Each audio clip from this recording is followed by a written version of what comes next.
I don't think I'm gonna make you laugh, so forgive me for that, because I'm actually going to dare you today. My theme for tonight is dare to make those dreams possible. And I got this theme after I look at what CMC had, dreams, dare, and do.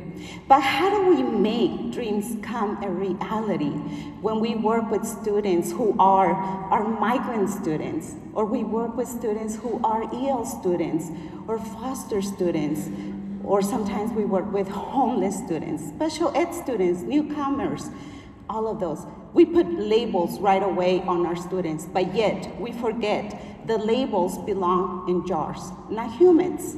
But yet we still put labels in our students. Let me go ahead and give you a quick definition of what a newcomer is. A newcomer is immigrants who have been in the US for 3 years or less. And sometimes we get them here who are well educated or with interrupted or no education. I was the newcomer, non-educated. In Mexico, I worked at the age of 5. I couldn't go to school because I had to support my family. Yes, newcomer, non-educated. I got that label right away. And then when I came here, I didn't go to school. I work in the field, so I was the migrant student. I came here at the age of 11, and then they put me in the 6th grade right away. Guess what? I didn't know how to read and write. I didn't even know the language, so I became the EL learner. And then it took my teacher 3 months for her to realize that I could not read or write or even do math. So they tested me and they put me in a special ed classroom, so I got another label as a special ed student. And then through my journey in the United States, for a while, we didn't have a place to live, so we slept in a car. So yes, I was a homeless student. But yes, I had an amazing teacher, my special ed teacher, Mrs. Overlander, who saw beneath those labels. She saw my potential. It's not what you look at that matters, it's what you see. And she saw beneath the surface. She saw what I was capable of doing. And guess what? In her classroom, I was able to learn the math with manipulatives. I remember the beans. I remember the counters. She taught me how to read. She taught me how to write. I read my first book, Clifford, the Big Red Dog. I love that book. And not only that, her love, her empathy for her students, she was able to see and discover the stories that we would bring into her classroom. She planted that seed.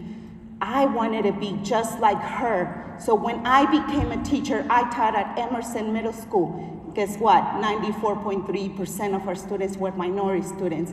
But as that teacher, I never saw the labels in my students. I was able to see beneath that. And when I became a teacher, I was able to go ahead and make sure that my students had the best math instruction. I used what they knew, and then I would teach them math. I make sure that they deserve the best. I advocated for them. One thing I can tell you, to make their dreams become a reality at Emerson Middle School, it took a village.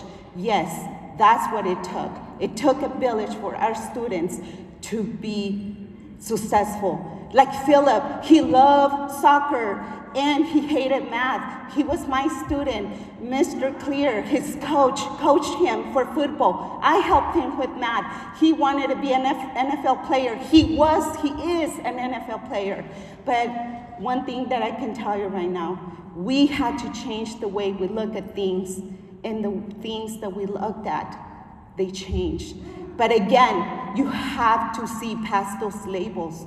You have to plant that seed. So with everything I said tonight, I want to thank everyone that believed in me, that helped me reach my dreams. It took a village, and those of you that saw my potential, yes, every single one of my accomplishments has names attached to it. Some of you are sitting here tonight, and I want to thank you for that. So I dare you, I want to dare you. I want to dare you to make dreams come true by planting that seed and see the potential in your students. Thank you. Claudia, a beautiful story.